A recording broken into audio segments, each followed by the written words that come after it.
Reka mbasuhuze mbifuriza kumererwa neza, ikaze kuri Imbata 250, wowe udahema kudukurikirana uri mu Rwanda, uri hanze yarwo, uri ku migabane igiye itandukanye hirya no hino ku isi, ikaze kuri Imbata 250. Ku munsi w'ejo twababwiraga ku by'intambara ziri kubera mu burasirazuba bw'isi, aho igihugu cya Amerika n'igihugu cya Iran biri mu mirwano ikomeye cyane.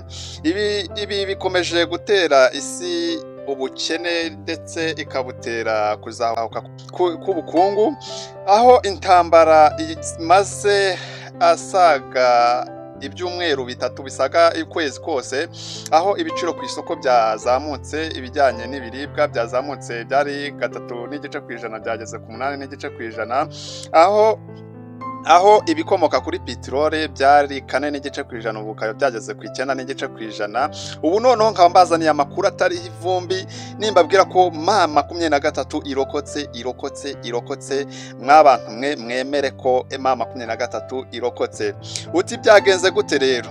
Igitero cyateguwe na Perezida Neva Evariste Ndayishimiye w'igihugu cy'u Burundi, bombe na mugenzi we Antoine Gisekedi Kilombo bapanze umupango wo kuba bashaka umucancuro bakamuhereza amafaranga menshi cyane ashoboka, koko ni menshi cyane ashoboka. Bapanze kumuhereza miliyoni 10 z'idolari kugira ngo yivugane bamwe mu bayobozi ba M23. Yaramuka yivuganye abayobozi barenze babiri, agahabwa miliyoni 30 z'amadolari ya Leta Zunze Ubumwe za Amerika. Cyane ko bafite amakuru atariho ivumbi ko hari bamwe mu bayobozi ba M23 barara mu mujyi wa Goma. Bibutsa ko ikiganiro ari isi twerekezamo, nimba ugeze kuri uyu muyoboro wa YouTube channel yacu, kanda subscribe kandi nawe wayikanze uri w'agaciro kuri twebwe. Kandi nimba ufite igitekerezo, andikaho muri comment udusangize igitekerezo cyawe, maze tuzabashe kugira icyo tukisesenguraho mu kiganiro cy'ubutaha. Turi kumwe n'umusesenguzi wacu Ngabonziza Alfred, reka agira icyo tuganiriza ku izi ntambara ziri kuba hagati mu biyaga bigari ndetse n'ibyo dutuyemo. Ngabonziza Alfred, ejo twari turi kuganira ku by'intambara ziri kubera mu burasirazuba bw'isi, aho intambara y'igihugu cya Amerika ihujemo n'igihugu cya Iran. Ubu noneho tukaba tugeze mu gihugu cya Kongo, aho M23 yarokotse ibitero by'umwanzi bari bayigabyeho. Ngabonzi, urabona izi ntambara ziri kubera mu ibi bihugu ziza amaherezo yazo ari ayahe amaherezo y'izi ntambara? Iyo kuntu mbibona izi ntambara imaze gutuma ubukungu bwa Afurika bumanuka. Ntabwo ari ubwa Afurika gusa, ahubwo n'ubukungu bw'isi hose, kuko Uburusiya bwajemo birananirana, Ubufaransa buza mu birananirana, ubu ibihugu byinshi n'Uganda n'Ubugande bwagiyemo birananirana.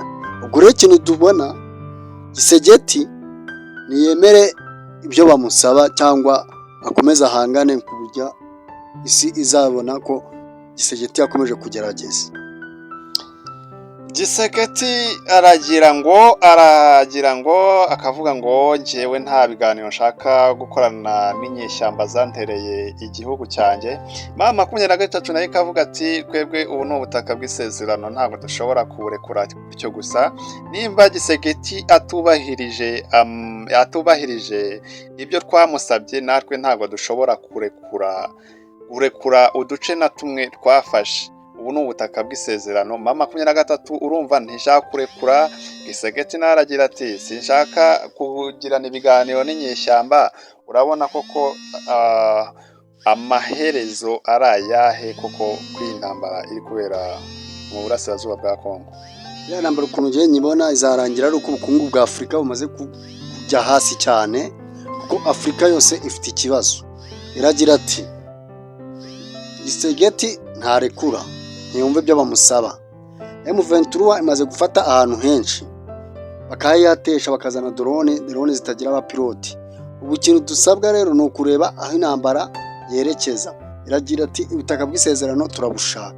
Gisegeti nakavuga ati ntago ari iwanyu, reka dutegereze turebe umwanzuro w'iriya ntambara ahantu tuzagera. Twashatsemo amacancuro benshi none byarananiranye, reka dutegereze turebe uko bizagenda.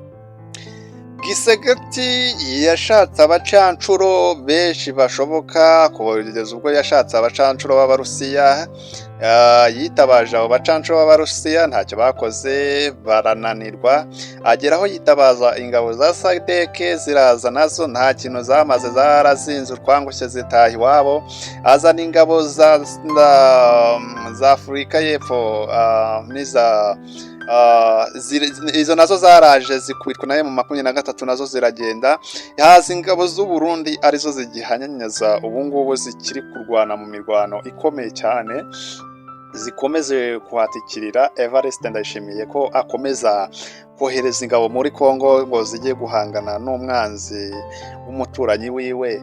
Ubwo Evariste Ndayishimiye we yaba yungukira hehe? Ubwo Evariste Ndayishimiye inyungu ze zaba ari izihe kwiriya ntambara?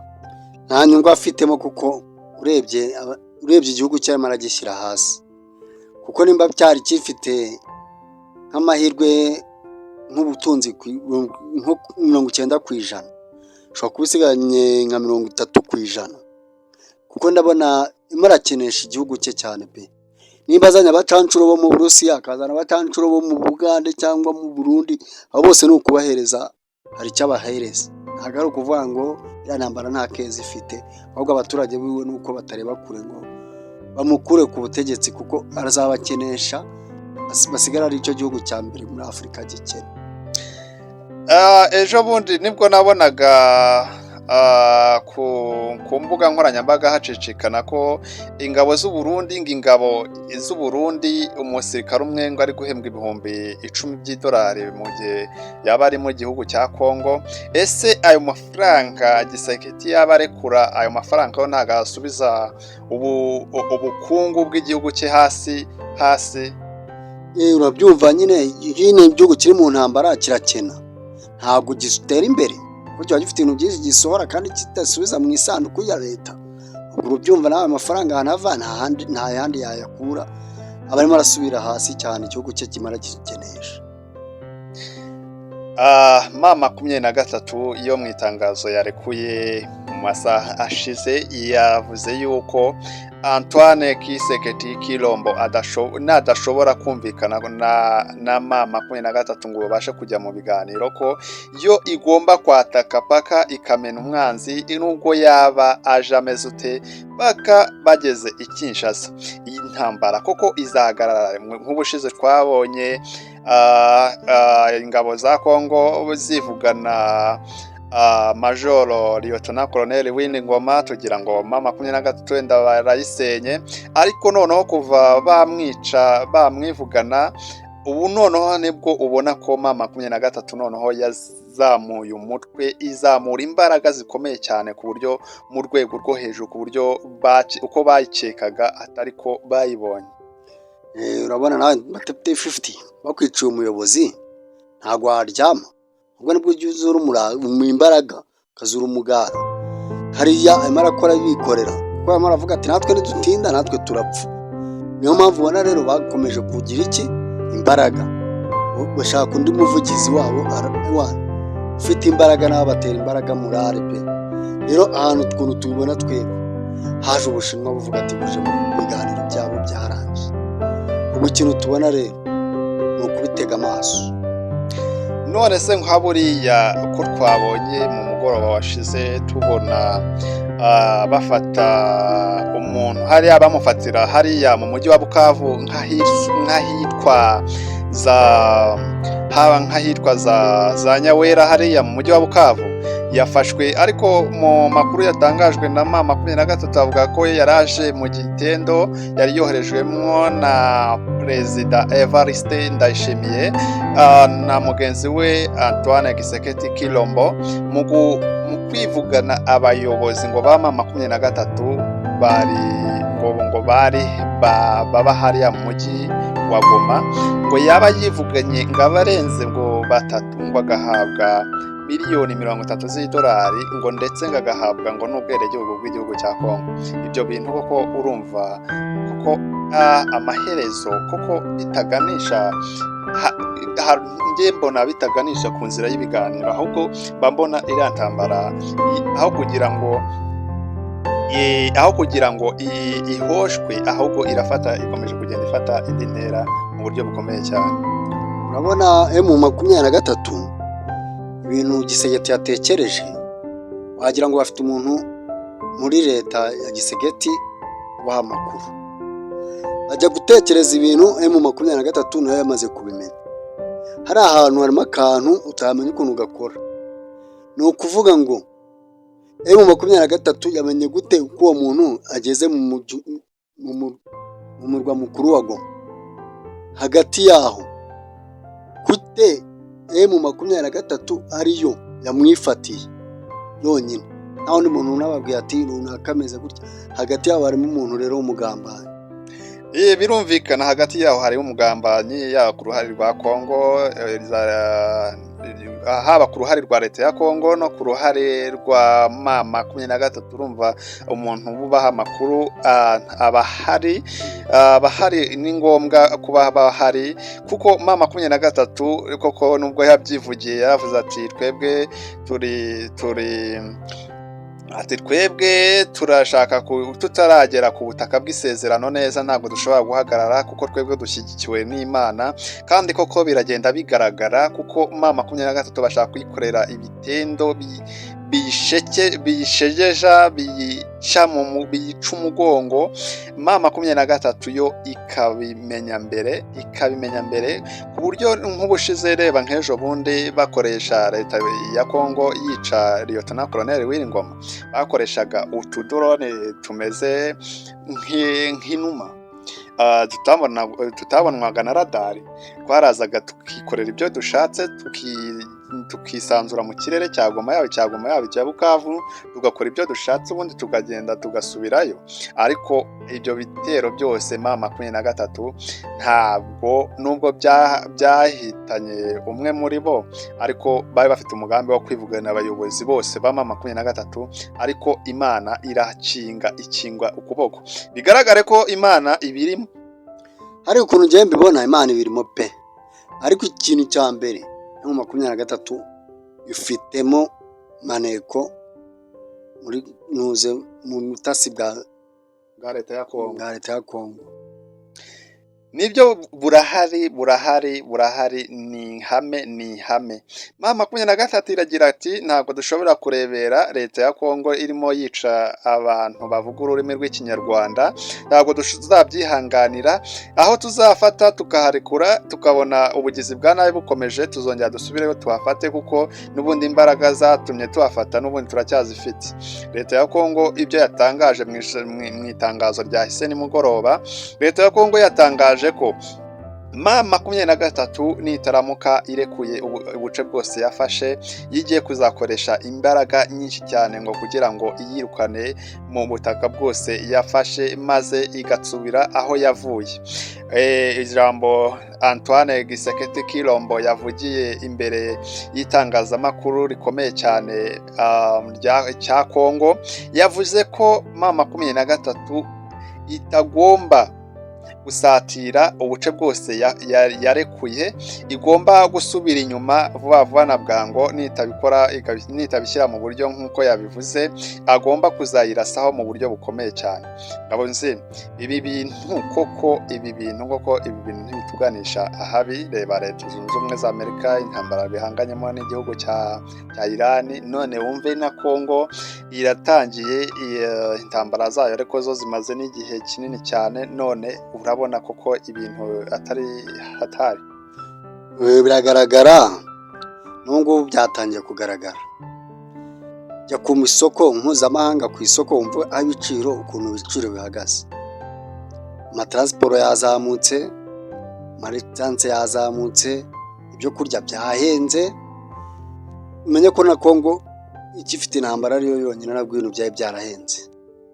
Hikubise iriya ntambara ya Amerika irimo ararwana, Amerika itazi, kandi Amerika uzi ko no muri Kongo yari irimo, ahantu hose bateye amatako. Rero ukuntu ibintu mbibona, ibintu bigiye guhenda ku isi hose. Ahubwo turabigenza gute twebwe kwa ngo turebe ko no gusenga Imana kwa ngo zino ntambara zihagarara.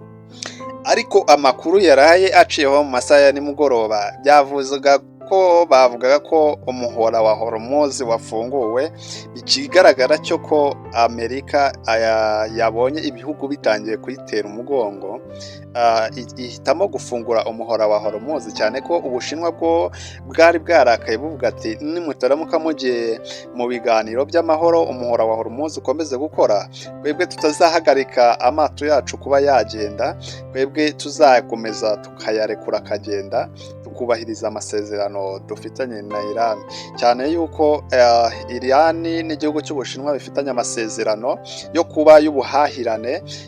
Igihugu cy'Ubushinwa buriya nicyo kigura peteroli nyinshi 90% ibijyanye bikomoka kuri peteroli, amavuta buriya bikura mu gihugu cya Iran.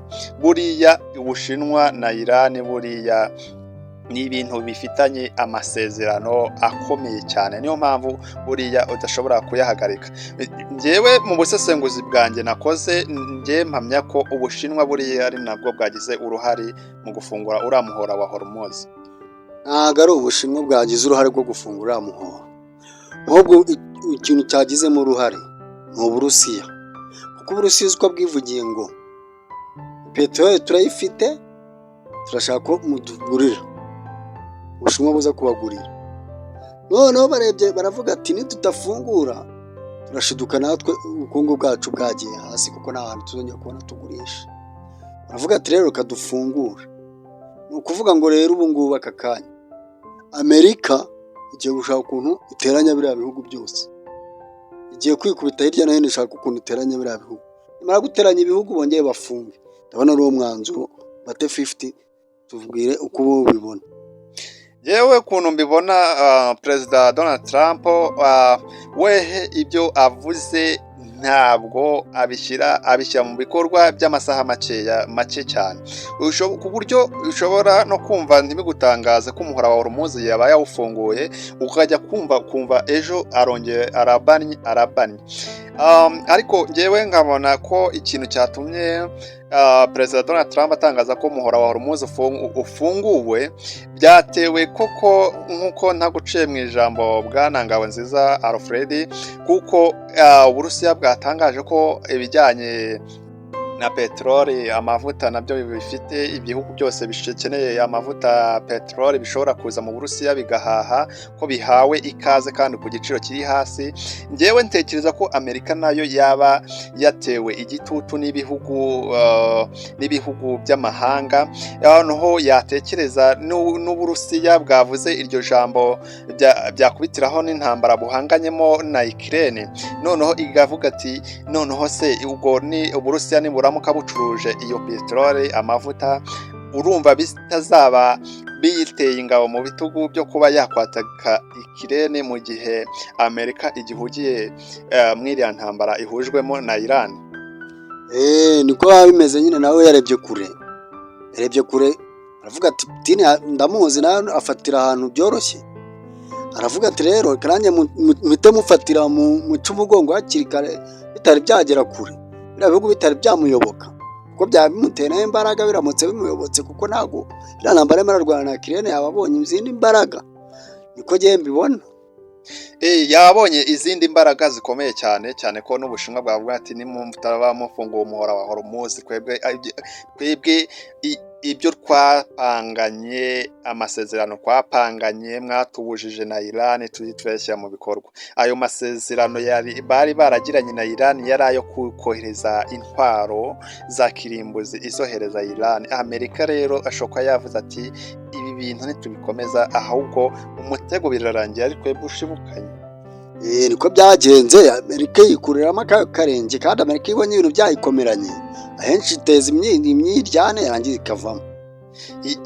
ivamo cyane ko twabonye ko Donald Trump ubundi ni umuntu utavugirwamo, kandi ni umuntu uteye ubwoba, uvuga ijambo isiga ahungabana. Ariko kuri iyi nshuro aho yabonaga ibihugu, ejo bundi twabonye atangaza avuga ati ibihugu tufashe ibihugu, Amerika ifashe ibihugu, ariko twebwe nk'igihugu cya Amerika twagera mu bibazo nk'ibi ngibi bya bihugu twafashaga bikadutera umugongo. ibi bintu byakomejwe gusesengurwa n'abantu, akavuga ati ibihugu bikavuga ati twebwe dushaka inzira y'amahoro y'ibiganiro, Amerika ariko ibyo ngibyo ntabwo ibikozwa. Ariko mu gufungurwa k'umuhora wa Hormuz ashobora kuba njyewe nkeka ko ari nk'ibihugu bibiri byatumye Amerika iterwaho igitutu cyo kuba yafungura umuhora wa Hormuz, kuko urebye mu bihugu Amerika ibifitiye ubwoba, ibifitiye igihugu cy'Ubushinwa, igihugu cy'Uburusiya, igihugu cy'Uburusiya, ikindi gihugu ni Koreya ya ruguru. Ibyo bihugu uko ari bitatu ni ibihugu Amerika ibifitiye ubwoba, ivuga ati isaha n'isaha byancera, kuko biba birebana y'ingwe, bivuga ati umwe arangaye namumenaho misile, ikindi nacyo kikavuga ati umwe yarangaye namumenaho misile. Kandi urumva ni ibihugu byisize hamwe, ni ibihugu by'inshuti. Amerika yo ni igihugu kimwe, urumva icyo byashaka byose byagikora. Urabona Amerika ukuntu ugiye nyibona, Perezida Trump atangiye kwigira ngo ni umwami w'isi, kandi biriya bintu arimo arigira ntabwo abizi, ararakaza isi nanone, kandi ararakaza isi cyane pe. Yigereranyije, yavugiye papa ngo ntabwo kuri abamwunamira ngo ntabwo ashobora kumwunamira. Dutegereze turebe ibizamugeraho. Tarambo we akomeza yigereranya ngo n'umucunguzi w'isi, cyane ko twabonye ashyiraho poste yiwe ari gukiza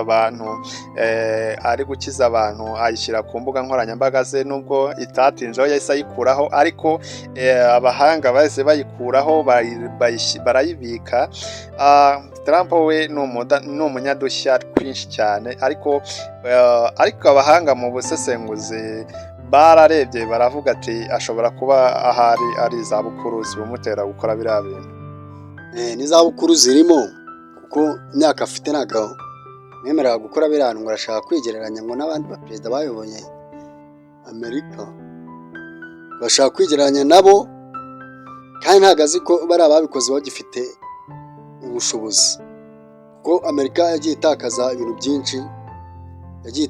byinshi mu ntambara nyinshi. Ngenda abona yamanika amaboko akavuga ati jyewe ibintu by'intambara mbivuyemo, reka guteza imyigaragambyo ku isi. Amerika ntabwo ishaka gutsindwa, Trump ntabwo ashaka gutsindwa, kandi ntabwo ashaka kuba yagawa n'ibindi bihugu. We ashaka guhorana ikamba ku mutwe we, kuko aravuga ati, umunota umwe aravuga ati intambara narayirangije nk'igihugu cya Amerika, twebwe turakomeye, turarwanaho, intambara ivutse yananiranye twebwe turagenda tukayihosha tukayikiza. Mu wundi mwanya tukumva ati